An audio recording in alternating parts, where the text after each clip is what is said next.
터무니없겠지만 지금부터 당신은 끝없이 아래로 떨어진 중이라고 상상해봅시다. 아니 어디가 아래고 어디가 위인지조차 구분할 수 없죠. 상상이 어렵다면 지금 막 시작된 배틀그라운드 게임 속 유저 중 한 명이라고 상상해봅시다. 하지만 게임과 달리 도착할 목적지나 목숨을 부지해줄 낙하산 따위는 없습니다. 처음엔 어디가 땅인지 어디가 하늘인지 분간할 수 없는 상황에 당황해했지만 이내 곧 적응한 몸은 붕뜬 상태 자체를 자연스럽게 받아들이게 될 겁니다. 바닥을 알 수 없는 곳에서 끝없이 낙하하는 중이라면 우릴 끌어당기는 중력도 미미하게 느껴질 겁니다. 아래라는 감각조차 잊은 채 붕 떠서 제자리에 있는 것처럼 느낄지도 모르죠. 그런데 낙하하고 있는 건 나 자신뿐만이 아니었습니다. 나라는 인간과 내 주위의 사물들은 아무런 차별 없이 다 함께 둥둥 떠 있습니다. 낙하 중의 사람들은 자신을 사물이라 느끼고 사물은 스스로를 인간이라 여길지도 모릅니다. 떨어지고 있는 나는 사실 추락하는 여객기일지도 모릅니다. 실제로 비행기를 모는 파일럿들은 자유낙하 시 자아와 기체 사이를 구별하는 것에 혼란을 느낀다고 보고하기도 했죠. 이처럼 낙하는 인간이 안정적인 토대 위에서 보고 느끼던 관습적인 감각과 방법을 혼란에 빠뜨립니다. 그런데 난데없이 왜 이런 허무맹랑한 사고 실험을 하냐고요. 이것은 독일의 미술작가 히토 슈타이어의 자유낙하 수직원근법에 대한 사고 실험이란 글에 나온 상상이었습니다. 그리고 동일한 제목의 자유낙하라는 그녀의 영상 작업이 있죠. 그녀는 인간과 사물 그리고 우리가 살아가고 있는 사회 전체가 함께 낙하하고 있는 중일지도 모른다고 말합니다. 뭔 말도 안 되는 소리냐고요. 히토 슈타이어의 빈곤한 이미지를 다룬 지난 영상에 이어서 오늘은 그녀의 자유낙하라는 텍스트와 영상 작업 그리고 그것을 뒷받침하고 해석할 수 있는 이론적 근거들을 함께 살펴보려 합니다. 100년 전 러시아 아방가르드의 사물론과 오늘날 새롭게 부상하고 있는 신유물론이라는 새로운 철학적 경향입니다. 낙하산은 없지만 정신은 꼭 붙들어매고 지금부터 다 함께 뛰어내려 봅시다.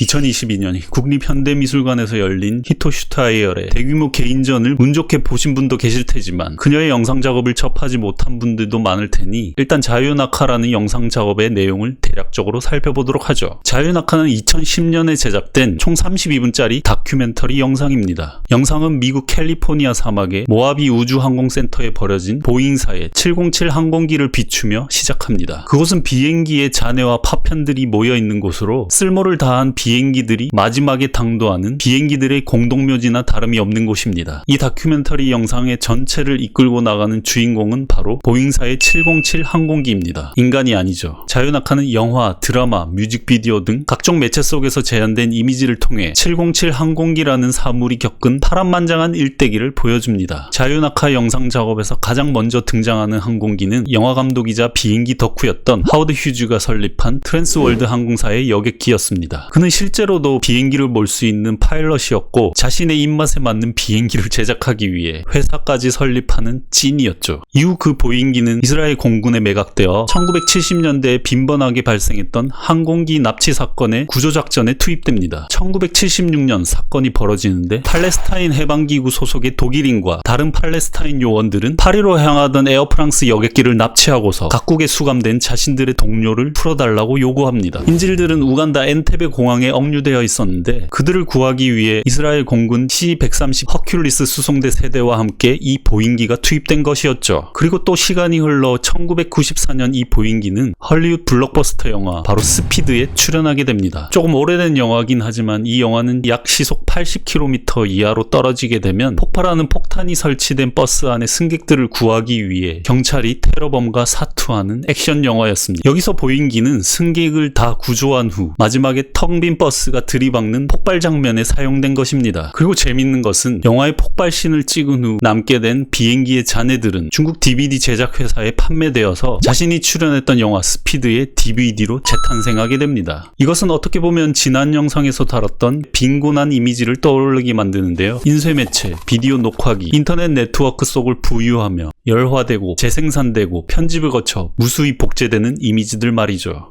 차이점이 있다면 자유낙하가 다루는 것은 보잉사의 707 항공기라는 구체적인 물질적 대상이라는 점입니다. 그렇다면 자유낙하는 보잉사의 항공기를 충실하게 재현하는 다큐멘터리 영상일까요? 물론 항공기로부터 파생된 2차적 이미지를 다루지만 그것은 재현이 아닙니다. 지난 영상에서도 살펴봤던 발터 베냐민에 따르면 이미지는 재현이 아닙니다. 이미지는 표현할 수 없는 것입니다. 즉 이미지는 현실을 반영하거나 재현하는 것이 아니라 현실 세계로부터 떨어져 나온 파편이라는 것입니다. 슈타이어에게 이미지는 다른 모든 것과 마찬가지로 사물입니다. 슈타이어는 슈타이어는 영상의 두 번째 파트에서 자유낙하의 모티브를 얻은 텍스트를 나레이션으로 직접적으로 언급합니다. 1929년 소비에트 작가 세르게이 트레차코프는 사물의 전기를 썼다. 사물은 우리에게 그것의 생산자와 소비자에 관해 말해준다. 그것의 전기는 사회적 관계들의 목록을 드러낸다. 사물의 전기는 그것의 파괴를 포함한다. 이처럼 슈타이어는 100년 가까이 된 러시아 아방가르드의 아이디어를 실제 구체적인 항공기의 탄생과 죽음의 궤적을 따라가며 구체화했던 것입니다. 그런데 트레차코프와 슈타이어 사이에는 100년간의 간극이 놓여 있습니다. 슈타이어의 자유낙하가 단지 과거의 흥미로운 아이디어를 현실에 그대로 구체화한 작업에 그치는 것이 아니라면 트레차코프와 슈타이어 사이에 보다 심층적인 공통분모가 있다면 어떤 것일까요? 그걸 유추해보려면 일단 그 아이디어가 나온 역사적 맥락을 살펴볼 필요가 있습니다. 트레차코프의 사물의 전기는 당대의 화두였던 소설과의 전쟁의 맥락으로부터 비롯되었다고 합니다. 당시의 상황을 두 계파로 나눠서 볼 수 있는데, 정파라 할 수 있는 순문학적 리얼리즘은 개인적 재능과 창조성을 바탕으로 한 전통적 작가 모델을 고수하면서 소설을 주관성과 감정의 산물로 보았습니다. 반면 이들과 대척점에 서 있었던 사파, 트레차코프를 비롯한 팩토그래피는 모든 현실을 주관화해버리는 주인공이 등장하는 소설의 대안으로 사물의 전기를 따라가는 방법을 주창했던 것입니다. 트레차코프의 말에 따르면 모든 사물의 층을 통과해가는 일개인이 아니라 사람들의 층을 관통해가는 사물, 이것이야말로 전통적인 산문 기법에 비해 훨씬 더 진보적인 방법론적 문학적 기법이었습니다. 오해할 수 있겠지만 이 소설의 방법은 주인공이 차지하던 자리를 사물로 대신하는 것은 아니었습니다. 즉 기존의 형식의 내용만 다른 걸 바꿔 끼운 것이 아니라 형식 그 자체를 뒤집어 엎은 새로운 혁명적 형식을 원했던 것이죠. 주인공의 심리를 서술하는 소설의 서사 방식은 가상의 주인공에게 감정이입할 수 있도록 인공적으로 구성된 문학적 관례에 불과합니다. 그런데 마찬가지로 미술에서도 지평선과 하나의 소실점을 주시하는 가상의 관객을 위해 인위적으로 조성된 공간을 재현하는 관례가 있습니다. 바로 선형 원근법이죠.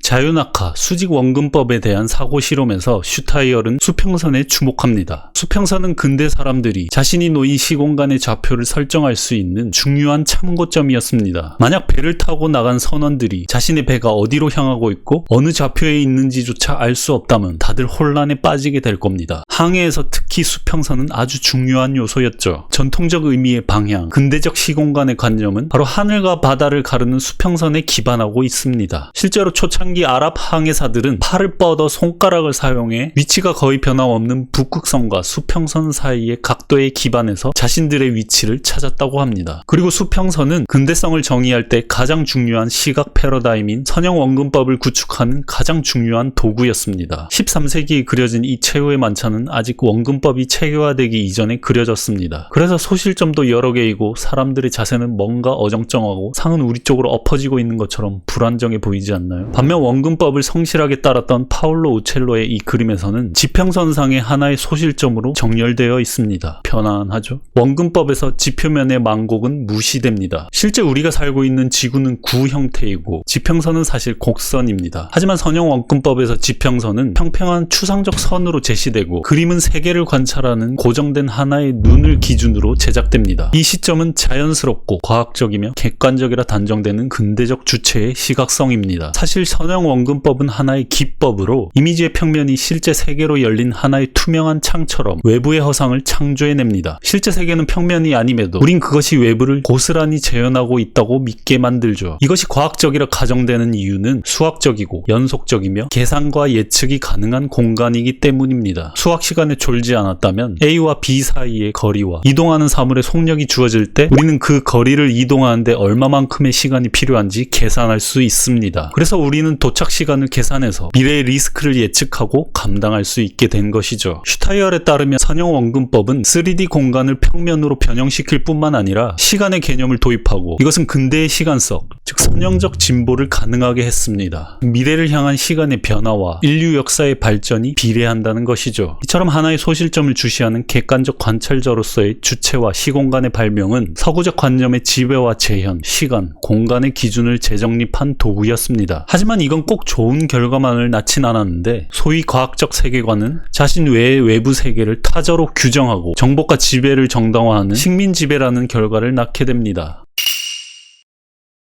슈타이얼은 근대의 선형 원근법이 붕괴되는 조짐을 이 그림에서 발견합니다. 인상주의의 선구자로 알려진 윌리엄 터너의 노예선은 실화를 바탕으로 재현된 그림이었죠. 당시 노예선의 열악한 환경 속 노예들은 이동 도중에 죽거나 각종 질병과 영양실조로 쇠약해진 상태였습니다. 노예선의 선장은 당시 보험사로부터 병든 노예를 제외한 해상에서 실종된 노예만을 보상해준다는 소식을 듣게 되죠. 결국 선장은 시름시름 앓는 노예들을 그냥 배 밖으로 던지라고 명령합니다. 식민주의와 노예제가 낳은 이 끔찍한 세계를 마주한 관찰자는 더 이상 안정적인 수평선과 원근법에 기반한 근대적 주체로서 세계를 조망하는 것에 의문을 품을 수밖에 없지 않았을까요? 그림 속의 수평선은 알아볼 수 없이 기울어지고 불안정하며 내던져진 노예의 신체들은 물고기에게 뜯어먹히고 파편화되어 물속으로 가라앉습니다. 관찰자 또한 바다에 버려진 노예와 함께 허우적대며 안정적인 지반 위에 서 있지 못합니다. 적당한 거리를 두고 세계를 관조하는 관찰자와 함께 사라진 소실점은 중앙 집중형 통제, 지배적 위치, 객관성의 허구를 폭로합니다. 그리고 미래의 리스크를 계산 예측해서 보장하는 보험이라는 근대의 발명품은 인간을 상품으로 취급하여 살해하는 방법을 통해서라도 경제적 손실을 메꾸는 자본주의적 합리성을 권장하고 있었던 것입니다. 어쨌든 이 그림에서 수평선은 완전히 부정된 것은 아니었지만 점차 기울어지고 흐릿해지면서 선형 원근법 자체에 의문을 품게 된 것이었습니다.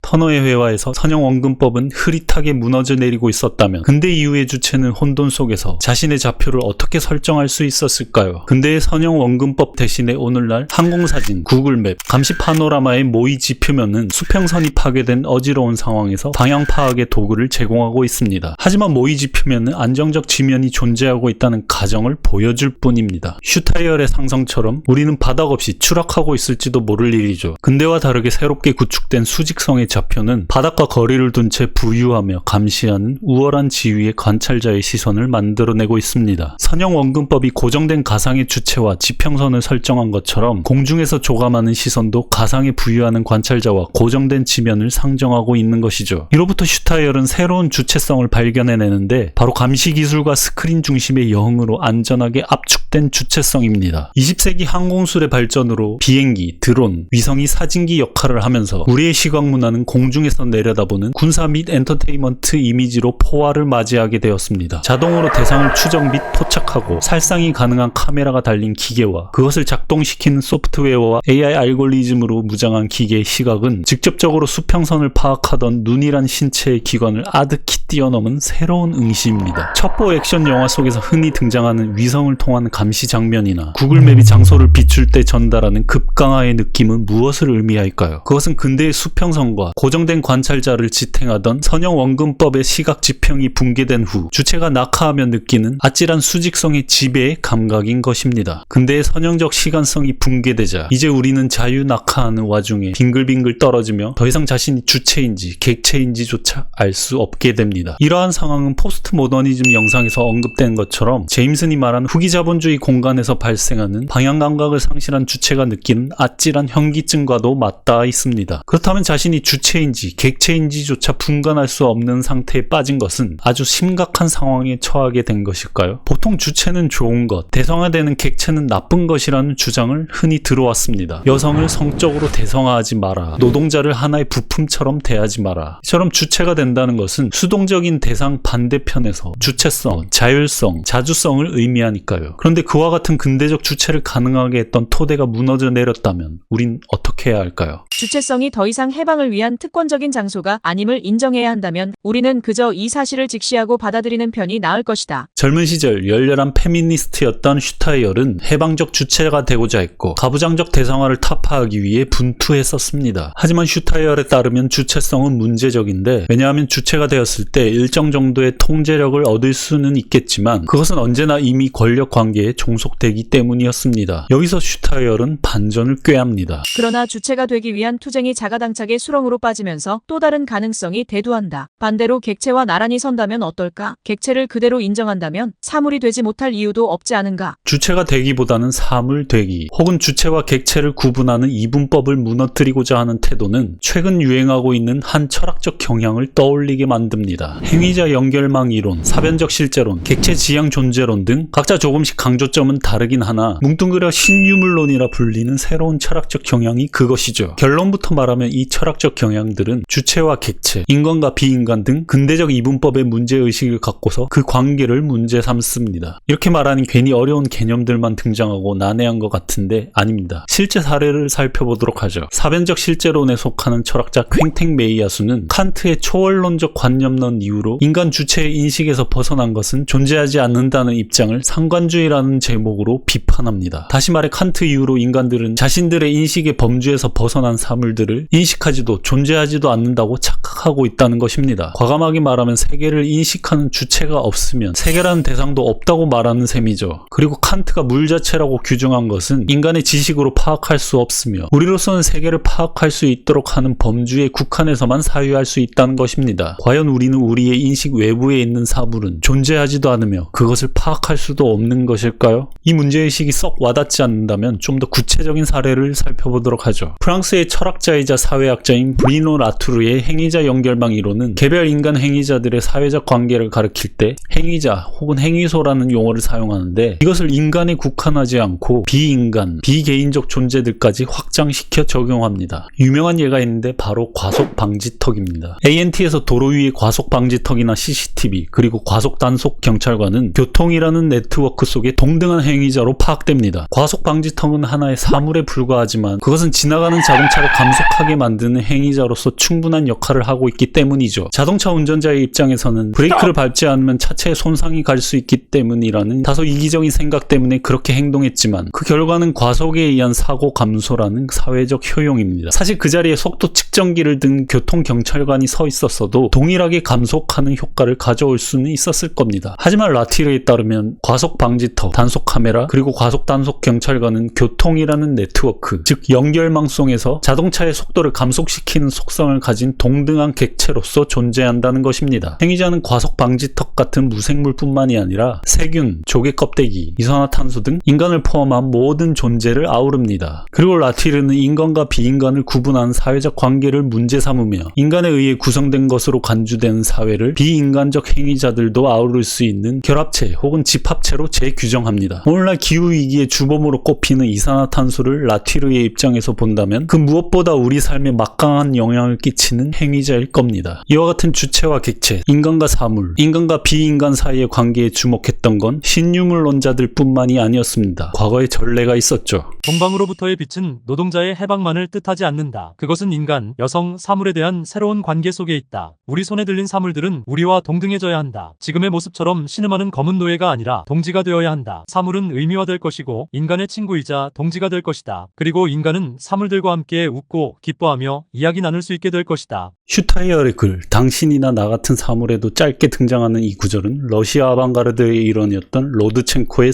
선언이었습니다. 동방의 빛, 즉 러시아 혁명은 노동자의 해방뿐 아니라 여성, 그리고 사물과 인간의 관계 또한 변혁해야 한다고 보았던 것입니다. 어쩌면 오늘날의 신유물론의 일부 경향을 이미 100년 전에 선취하고 있었던 것 같기도 하네요. 하지만 로드첸코의 시도는 사물을 주체와 동등한 지위로 끌어올리는 것이었고 사회적 관계 그 자체를 변혁하는 시도라고는 보기 힘듭니다. 그리고 슈타이어는 잘 알려지지 않은 또 다른 러시아 아방가르드 이론가 한 명을 인용합니다. 아르바토프는 1925년 일상생활과 문화란 글에서 우리가 주체와 사물의 관계를 논할 때 흔히 놓치곤 하는 지점을 예리하게 지적합니다. 그는 사물이 자본주의적 상품 지위의 노예화로부터 해방되어야 한다고 주장했습니다. 사물은 더 이상 수동적이고 고루하며 죽어있는 것이 아니라 일상적 현실의 변화에 능동적으로 참여하는 자유를 누려야 한다고 주장했습니다. 아르바토프에 따르면 자본주의 사회에서 사물은 단지 사고 팔 수 있는 것, 상품이라는 가면 속에서만 관계를 맺을 수 있기 때문에 상품 형식이 인간과 사물 사이의 본질적 관계를 이룹니다. 그곳에서 사물은 가격표가 붙은 채 판매되기를 수동적으로 기다리는 상품이거나 판매되어 개인이 소유한 나의 것 또는 당신의 것이 된 사물뿐인 것이죠. 아르바토프에게 수동성에서 벗어난 사물은 집단적 노동을 위한 힘이자 도구이며 더 나아가 함께하는 동료였습니다. 아이러니하게도 아르바토프는 그 사례를 자본주의 천병 미국에서 찾으려 합니다. 지난 세기 자본주의와 사회주의는 서로 전혀 다른 경제체제를 지향했지만 알게 모르게 끊임없이 큰 영향을 서로 주고받았습니다. 아르바토프는 1920년대 미국 대도시에서 진행되던 새로운 생산 과정과 일상의 조직 방식, 즉 아메리카니즘을 본받아 사회주의적 일상을 변혁하면서 나아갈 중요한 사례로 주목했습니다. 당시 최신의 자본주의 도시는 중앙에서 관리되는 일련의 상호 관련된 사물 체계로서 사물에 관한 지식과 그것을 활용할 능력이 활성화되는 세계라고 보았던 것입니다. 일단 아르바토프가 당시 예로 든 것은 접이식 가구, 무빙보드, 회전문, 에스컬레이터, 자동화 레스토랑, 양면 의상이었습니다. 그런데 흥미로운 건 프레드릭 제임슨의 포스트 모더니즘 영상을 보신 분이라면 분명히 기억하실 겁니다. 아르바토프로부터 60년의 시간이 흘러 1984년에 발표된 포스트 모더니즘 혹은 후기 자본주의 문화 논리라는 글에서 제임슨은 미국 대도시 마천루 속의 에스컬레이터와 엘리베이터는 단지 이동에 대한 기표, 인간의 행위가 전적으로 사물화되어버린 역전된 세계를 바라보고 있습니다. 물론 둘 사이에는 60여 년의 시간의 간극과 다른 맥락으로부터 도출된 시각이긴 하지만 서로 비교하며 읽는 건 흥미로운 구석이 있는 것 같네요. 그렇다면 슈타이얼이 말한 주체와 객체, 인간과 사물 사이의 관계는 아르바토프가 바라본 능동적 사물들이 상호작용하는 장밋빛 미래였을까요? 아니면 로드첸코가 말한 평등한 동지로서의 사물? 행위자 연결망 이론이 말하는 행위자? 제가 지금까지 참고한 논문의 저자 김수환에 따르면 슈타이얼의 객체대기는 사물과 동등해지려는 로드첸코와는 달리 오히려 주체대기의 실패이며 그녀의 사물 이미지는 역동적인 노동 구조와 그것에 살아있는 힘을 내재한 아르바토프의 능동적 사물보다는 오히려 상처받고 내몰린 저주받은 존재들에 가깝다고 말합니다. 사실 슈타이얼이 바라보는 주체와 사물, 이미지를 바라보는 관점은 양가적입니다. 빈곤한 이미지를 룸펜 프롤레타리아에 비유하며 자본의 이미지 생산 체계로부터 추방된 허접한 이미지이며 그것을 소비하는 주체의 무력함을 드러내는 것으로 보았으나 동시에 그와 같은 이미지의 순환이 남긴 폭력의 흔적과 기억을 체화하고 있기에 그 체계를 고스란히 비판할 수 있는 이미지 원재료가 될 수 있다고 보았던 것처럼 말이죠. 그럼 다시 초반에 시도했던 슈타이얼의 사고 실험으로 되돌아가 봅시다. 자유낙하 중인 인간은 자신을 사물이라 느끼며 사물은 스스로를 인간이라 여기는 현기증 나는 조건에 대해서도 그녀는 양가적입니다. 더 이상 주체이기를 포기한 주체는 사물로 전락하는 것일까요? 슈타이얼이 철학자 아도르노의 문장을 인용한 것처럼 안정적 토대로부터 떠나 대상을 향해 몸을 던지며 느끼는 현기증은 바로 진리의 지표인 것입니다. 그 어떤 근본적 안정도 없이 개방의 갑작스런 충격으로 번뜩이는 낙하.